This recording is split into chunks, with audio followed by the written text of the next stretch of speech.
Hi, you're on the Reddit Confessions channel. The night my wife told me to go find someone who entertains you, she was folding laundry in absolute silence. Not tense silence, just the kind that feels rehearsed, the kind that makes you realize this isn't a bad day. It's the new normal. She didn't scream, didn't throw anything, just neatly folded my favorite hoodie, tossed it on the couch, and said without looking at me, "I'm not here to entertain you. Go find someone who is not even sarcastic. Just done." I stared at her, not like in the movies where the guy says something cool. I had nothing. I was holding the TV remote, hovering over a movie she once said she loved. I had paused it to ask if she wanted tea. Tea, that was my crime. Apparently, she walked away. The laundry kept spinning in the machine like it didn't just witness the collapse of a marriage. But here's the wild thing. That line, that cold throwaway line, it became the spark. Not in a motivational poster way, not in a go build yourself way. No, in a what the hell has my life become kind of way. I started paying attention to little things like how she always left her phone face down, even when it buzzed 3 times during dinner. Like how she suddenly hated pizza after 10 years of devouring it on movie nights. Like how she had a new scent, musky, expensive, not something I'd ever smelled on her before. I knew something was off, but I didn't want to admit it because if I did, if I acknowledged it, then I'd have to do something. And honestly, I was tired. Tired of the guessing. Tired of trying to be cheerful around a woman who sighed every time I opened my mouth. So I waited and I watched. And one Thursday night, I followed her. She told me she was going to her book club. That's what she called it. "The girls and I are reading something raw and honest this week," she said. I smiled and nodded like the doormat I had become. But this time I followed 20 minutes later. Lights off, engine quiet, no book club. Instead, I saw her car parked outside a downtown apartment complex I didn't recognize. A man came out, tall, broad, confident, the kind of guy who doesn't ask if you want tea. He tells you what you're drinking. She opened her arms before he reached her. They didn't kiss. They collided. And I just sat there in my car watching my wife disappear behind someone else's door like she belonged there, like I never existed. That was the moment something inside me cracked. But it wasn't rage, not yet. It was shame, and it was only the beginning. I didn't drive home right away. I just sat in my car, engine off, fingers clenched so tightly around the steering wheel that my knuckles turned white. The city moved around me, cars, lights, people living their lives. But I was stuck in this frozen loop, staring at that building door she had disappeared behind. My wife, the woman who once cried during Pixar movies, the woman who made me homemade soup when I had the flu. Now she was in someone else's apartment on a weeknight with no guilt, no shame, no hesitation. She had called me needy for asking if she wanted tea, but she had no problem being wrapped in someone else's arms when I was home waiting for her with dinner going cold. I stayed outside for 2 hours. I wish I could say I left out of strength or self-respect, but the truth, I had to pee, and I didn't want to humiliate myself by using a bottle in my own damn car. When I got home, the place felt alien. Everything in our condo was handpicked by her. Every candle, every framed photo, every throw pillow on the couch. My life had been slowly overwritten by someone else's preferences, and I hadn't even noticed until that night. It wasn't my home. It was a showroom where I played the role of husband number 1, and now it was clear she was already casting husband number 2. I didn't confront her, not yet. She came home around midnight, makeup smudged just slightly, her hair tied up in a way I hadn't seen in years. She didn't even act surprised to see me awake on the couch, just mumbled something about the book club running late. I nodded. She didn't hug me, didn't kiss me, just walked past like I was a lamp she forgot to turn off. The next morning I called in sick for work, which was a lie. I wasn't sick, just broken. I spent the day thinking, not about revenge, not yet, but about patterns, about how long she'd been treating me like a background character in my own life. And the more I thought about it, the clearer it became. She didn't just fall out of love, she decided I wasn't worth loving anymore, and instead of telling me, she let me rot. Later that evening, I did something pathetic. I made dinner, steak, her favorite, and tried to pretend nothing had changed. I just wanted to feel normal for one night. She came in, saw the table, and rolled her eyes like it was an inconvenience. "I already ate," she said coldly, pulling her phone from her purse. "And don't make this a thing, Daryl. You always make everything a thing." I stood there holding her plate in my hands, feeling the heat from the food and the cold from her words. She didn't even glance at it. That's when it hit me. She was daring me to break, daring me to cry or yell or beg, but I wouldn't give her that. Not yet. Instead, I smiled and said, "Next time, let me know. I don't want to waste a good steak." She looked surprised. For the first time in months, she blinked. "Whatever," she muttered, walking away. But deep down, I knew something had shifted, and what she didn't realize, not yet, was that I had started documenting everything. Every late night, every lie, every excuse, because when I leave, I won't just be gone. I'll take everything she didn't realize she depended on. And the look on her face when that happens, that'll be the first time in years she actually looks at me. I've never been the clever type. I was the kind of guy who forgot birthdays, spilled coffee on important papers, and apologized for things I didn't even do. But in the days after Maura walked out that door and into his arms, something rewired in me. I didn't become cold or angry. No, I became observant, quietly dangerous, a version of myself she never expected to show up.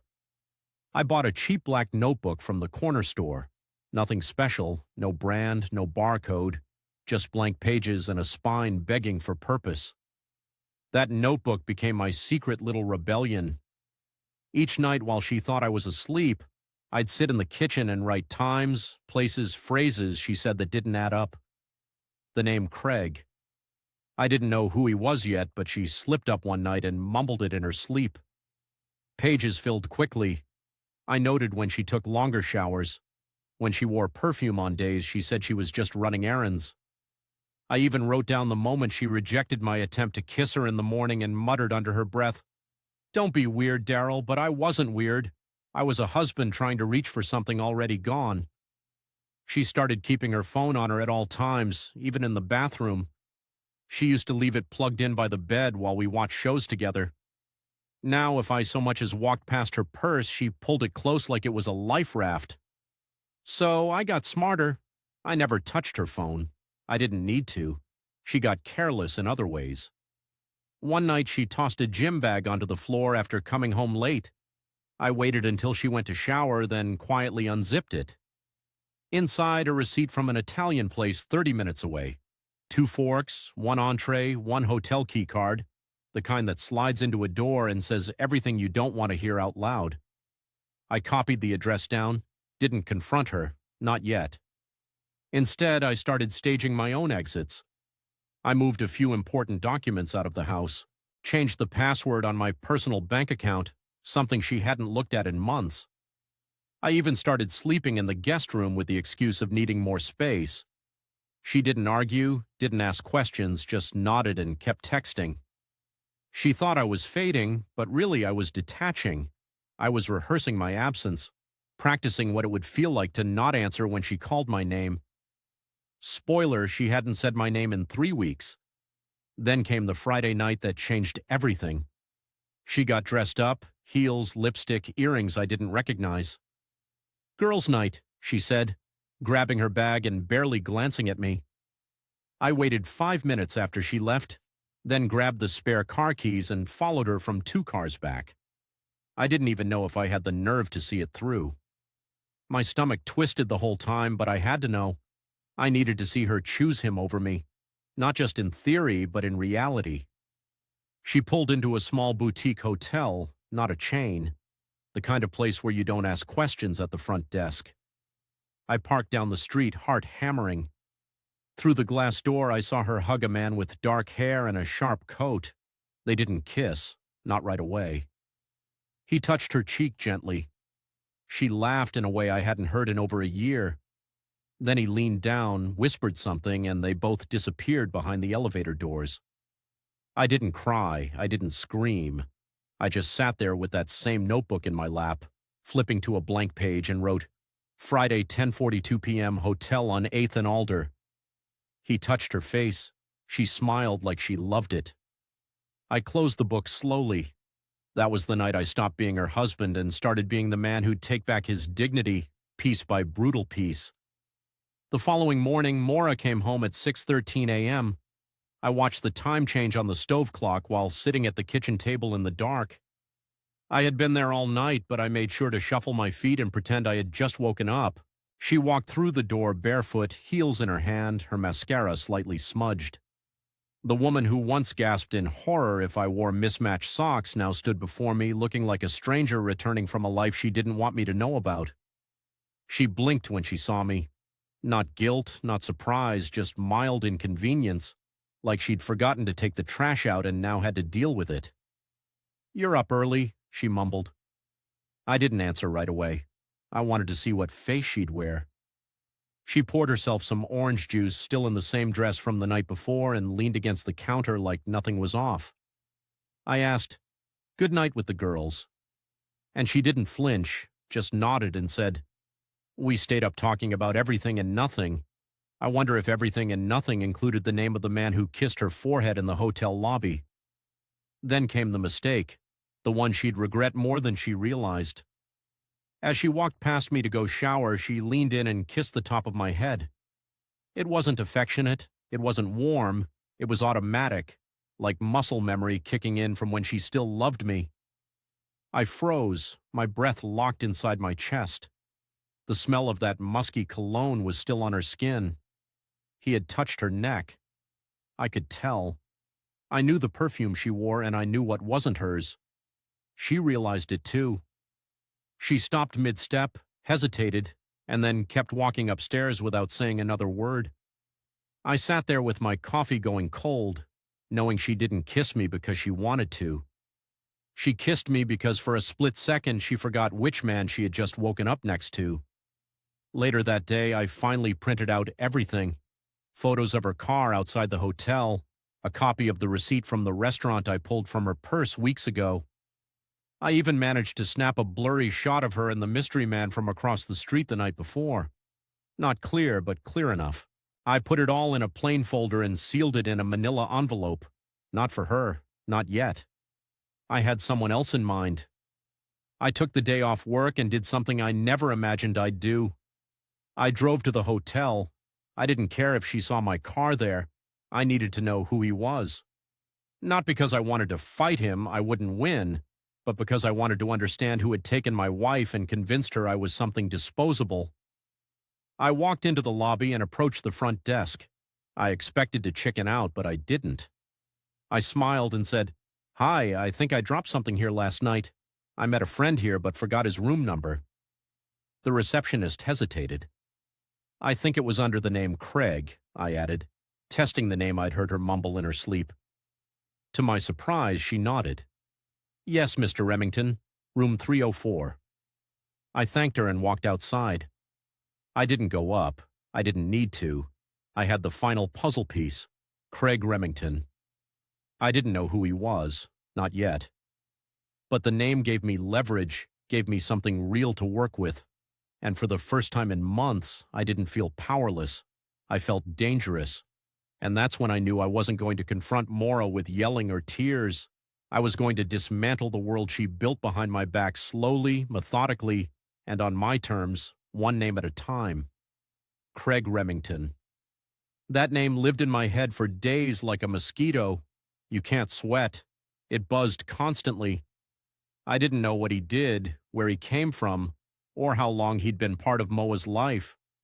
But what I did know painfully was that he knew her laugh, her perfume, her bedtime routine, the way her voice sounds in the dark. All the things I used to hold like fragile gifts were now his. I didn't confront her that week, not yet. Instead, I did something that felt wildly out of character. I called out sick again. 2 days in a row, I told my boss I was dealing with a family emergency, and technically I was the slow and silent death of my family. I sat on my laptop digging. I searched Craig Remington on LinkedIn, on Facebook, on company databases. Nothing came up at first. Too many results, but then I narrowed it. Boutique hotel near Alder Street. filtered by staff, then filtered again by recent tags. Mora used on social media, dumb little hashtags like Nying escape and Nay finally relaxing. She wasn't even subtle. That's when I found him. Craig Remington, guest experience manager. Fancy title for a man who dismantled my marriage with 5-star linen and a minibar. I stared at his photo for a long time. Square jaw, confident smile, a guy who looks like he's never cried in a car or apologized for needing affection. The opposite of me in every way. I wasn't even angry, just exhausted, like someone handed me a test I had already failed before it began. I printed out everything I could find. His full name, employment record, a screenshot of him standing behind the hotel front desk from their official website, and I added it all to the manila envelope. Then I waited.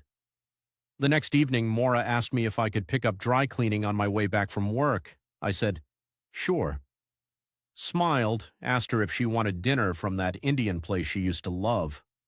She nodded like we were some functional couple, like she hadn't been slipping away from me in chunks. What she didn't know was that I had already made an appointment with a lawyer, not for revenge, not yet, for protection. Because here's the thing. When a person shows you they're willing to lie to your face every day, you stop trusting anything. Joint accounts. I checked them all intact for now, but I wasn't going to wait until she drained them. I transferred my share to a new account in my name only, one she couldn't touch. I froze the credit card she used for girls' nights. She didn't notice yet. That would come later. The most humiliating part, I still wanted her to stop. Deep down, I wished she'd cry and confess and tell me she made a mistake, that it was a phase, that she remembered who I was and wanted to come back. But Mora didn't come back. She came home late again that night. Not even an excuse this time. Just walked in, tossed her heels at the door and said, I'm too tired to talk. And maybe she was. Or maybe she was just too tired of pretending to love the man who still bent over backwards for a single drop of her attention. But something was shifting because the next morning when she went to use the joint credit card and it got declined, she called me at work. Her voice wasn't angry, it was confused. Did something happen to the card? I paused, then said, yeah, I'm not here to entertain you anymore. Find someone who will. Silence. For the first time in months, Mora didn't know what to say, and for the first time in my life, I did. I thought I'd seen it all. I thought the worst was behind me after I traced her lies, froze the accounts, and watched her step into another man's world like she never promised me forever. But nothing hit harder than what happened that Saturday afternoon. I wasn't snooping, I wasn't spying. I was just walking into the grocery store like a normal man trying to keep his last pieces of dignity while buying eggs and frozen waffles. But then I saw her Mora in the parking lot laughing. Not the fake dismissive laugh she gave me when I tried to tell her a joke. Not the eye-roll-laced chuckle she offered when I reminded her of our anniversary last month. No, this laugh was warm, loud, real, and it wasn't mine anymore. She was sitting on a bench outside the store, waiting for someone. Her phone in one hand, an iced coffee in the other, wearing that sundress she once told me she'd only wear on special days. I hadn't seen it in over a year. I thought maybe she gave it away. Then Craig walked out. I recognized him instantly from the hotel staff page. He handed her a small paper bag, kissed her on the cheek, and sat down beside her. They looked so casual, like a couple who had been together for years, like this wasn't new or exciting or secret anymore. This was their routine, their Saturday, their normal. I ducked behind a parked van and just watched them. Not for long, maybe 2 minutes, but that was enough to break something permanent inside me. I wasn't mad that she had moved on. I was mad that she didn't even have the decency to pretend she hadn't. When I got home, I sat on the edge of the bed and just stared at my shoes. I couldn't feel anything. I was empty. I kept thinking. She never looked at me that way, not even in our best years. Or maybe she did, and I was too busy believing we were happy. I didn't confront her that night. I didn't say a word. She came home 2 hours later with a plastic bag of groceries and said, "You forgot the almond milk." I smiled, nodded, said, "Sorry, I'll get it tomorrow." She had no idea I saw her. But the next day I mailed the envelope, not to her, to Craig. It included the photo of her and me on our wedding day, smiling like idiots, a copy of our marriage certificate, proof of our shared mortgage, and a letter handwritten that simply said, "I'm not sure if she told you she's still married. Just thought you should know before you start planning matching bathrobes.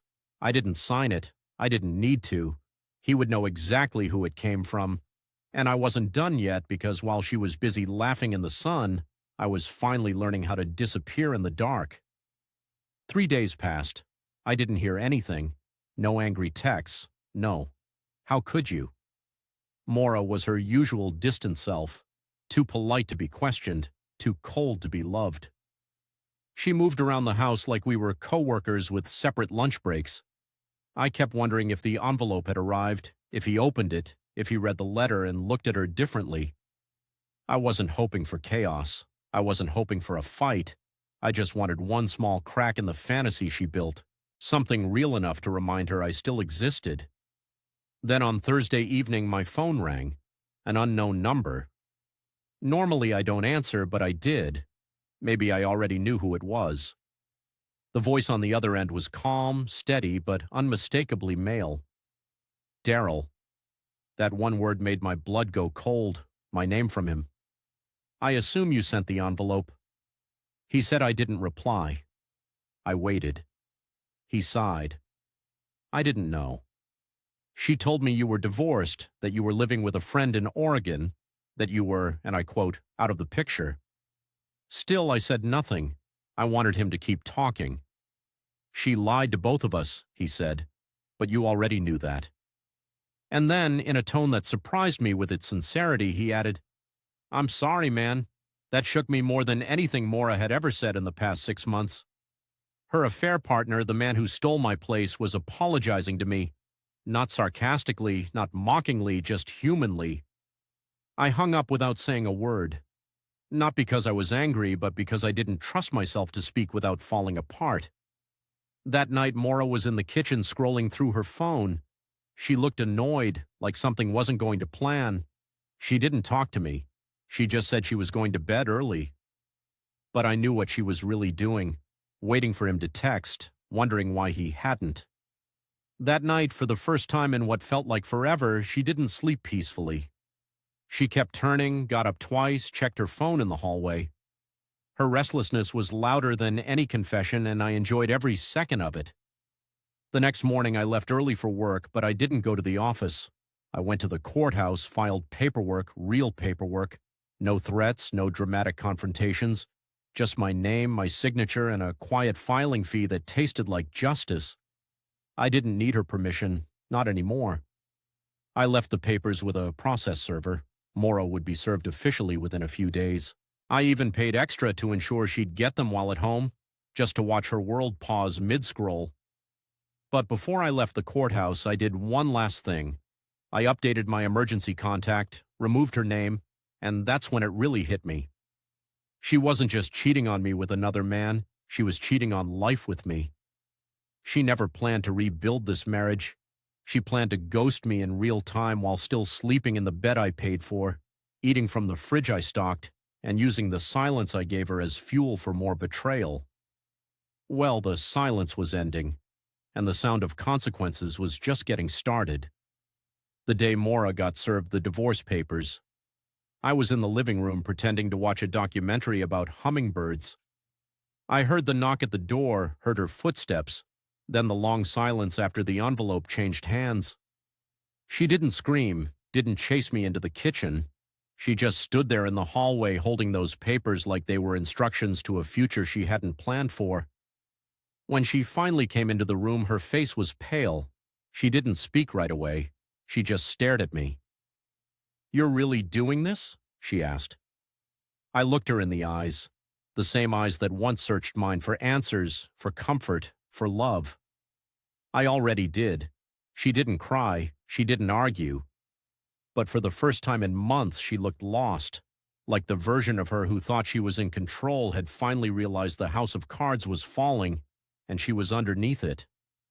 I stood up, grabbed my small overnight bag, and headed for the door. I had already moved most of my things days earlier while she was working late. I had a place lined up, nothing fancy, just quiet and mine. As I stepped outside, she called my name, that same voice she used to use when she was worried I'd forget my lunch or miss my flight. "Darl," she said. I turned just slightly. "I didn't think you'd actually leave." I smiled, not out of spite, but out of peace. "You told me to find someone who entertains me," I said. Turns out I did. Me. I closed the door behind me and walked to my car without looking back. No shouting, no tears, just sunlight on my face, and a future that for the first time in years didn't feel like a trap. Weeks later, I started laughing again, real laughing. I joined a hiking group. I adopted a dog. I finally stopped apologizing for being soft, quiet, awkward. There was nothing wrong with how I loved, only with who I gave it to. Maura texted once, just one word. "Sorry." I didn't reply, not because I was bitter, but because her apology couldn't glue back a mirror she spent years shattering. I'm not here to entertain anyone anymore. I'm here to live. And if you're still reading this, maybe you're sitting in silence wondering when you'll feel seen again. Trust me, you will. And when you do, don't let anyone dim it ever again. Thanks for being here on the Reddit Confessions channel. Now it's your turn. What moment in history made you believe in second chances? Drop it in the comments. We'd love to hear something that gave you hope. And don't forget, sometimes the best thing someone can say to you is, "I don't deserve you," because they're finally